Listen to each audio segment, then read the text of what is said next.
Tonight, 12 News investigates. As you're receiving stimulus checks, so are dead Americans. This is a story that our Investigates team first told you about in April. Strange things. You may remember a family with ties to Beaumont told us their mom died 2 years ago and still got $1,200. The IRS wants the living relatives to give the money back. Our Anastasia Bolton spent weeks asking the IRS and the entire Texas congressional delegation what happens if you don't return it.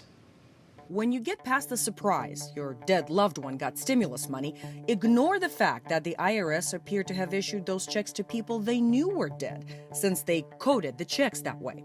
You now are expected to be honest and return what's not yours.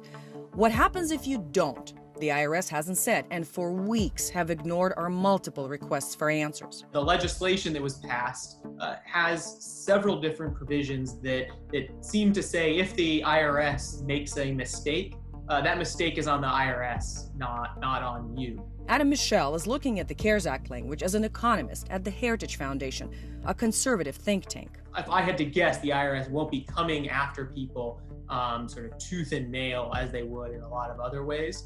But they may surprise me. That guidance still could be coming. How many dead Americans got paid? How much is it going to cost us? Will the IRS and the Treasury take active steps to take the money back?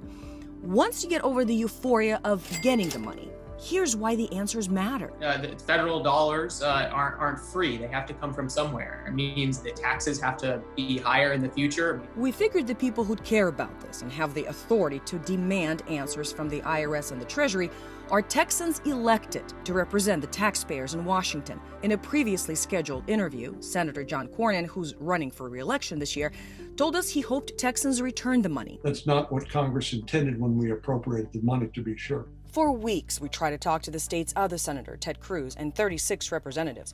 No one chose to make time for us. A few sent statements. We have to put more money on the federal credit card, which ultimately has to be paid back by us later, or our children. I'm Anastasia Bolton.